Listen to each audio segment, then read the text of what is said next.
you here today to learn how to make more money within the system that we are trying to escape? Or are you here to learn how you can be free as individuals? Ooh, Truce in the building. Today we're gonna talk about, they got this, all right, this guy named Truce, or I don't know his name, whatever. He's trying to start a movement called Proof of Keys. No, this is not a smart contract or nothing like that, all right? So I'm gonna give you a quick description of what it is, and I'm gonna tell you how I feel about it. January 3rd is the 10th year anniversary for the Bitcoin Genesis block, right? Okay, woo, everybody excited. So what this guy's trying to do is he's trying to make it, or convince people that on January 3rd every year to pull all your Bitcoin off the exchange in order to prove that, okay, that's actually my crypto. That's actually my private key. That's actually my Bitcoin.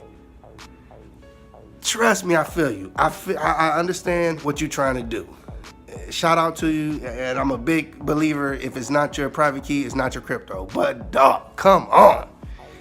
Let's look at the problems that this might cause, because nobody ever thinks about that, okay? Nobody, they want to just, ooh, let's get it right into it. They don't want to think about the consequences. So one, let's take an honest look at this. What happens if everybody, first of all, it's only two types of people that have their Bitcoin on an exchange for any long period of time. One is gonna be day traders.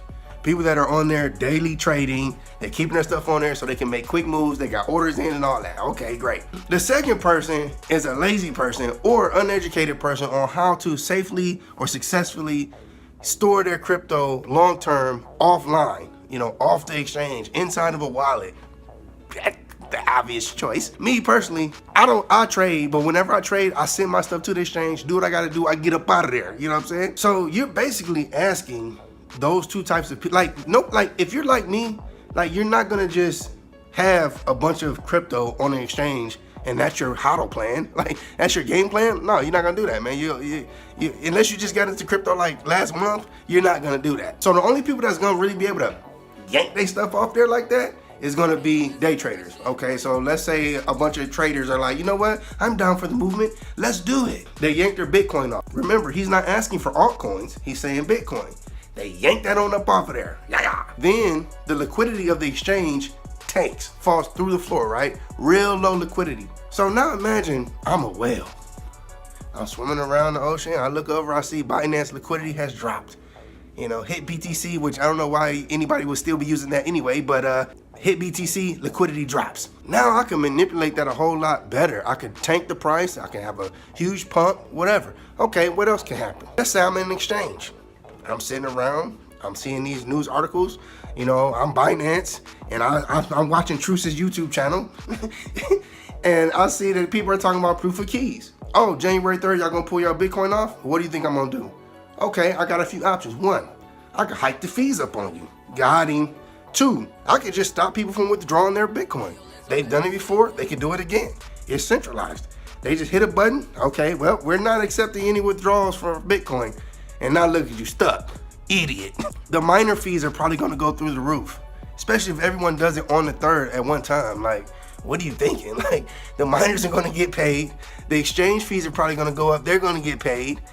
I mean, you're just making a payday for the exchanges and just causing problems for everybody else and problems for the day traders. Like, come on, man. I mean, I don't know. My question is, and leave a comment down below, this is my question. How can this help us? Other than, yes, it's gonna prove that, okay, yes, this is my actual Bitcoin and I own that piece of the pie, because, you know, exchanges, they keep your stuff in one big bag. Is this gonna help us because it's going to G-check the fractional reserve? Let's say that works. That's just with Bitcoin though. You don't think the exchanges are gonna use altcoins to just balance that out in some kind of way, shape, or form? To keep the liquidity to where they want it? Come on, man. What y'all need to do is push these decentralized exchanges. Start using that. You won't have that problem. You like and subscribe and turn on post notifications, you won't have that problem. You know what I'm saying? What'll be even worse is if this run on the exchange on January 3rd happens and you don't have no crypto on there and the price goes through the roof and you sit back scrambling trying to get your stuff on there and you gotta sit that one out.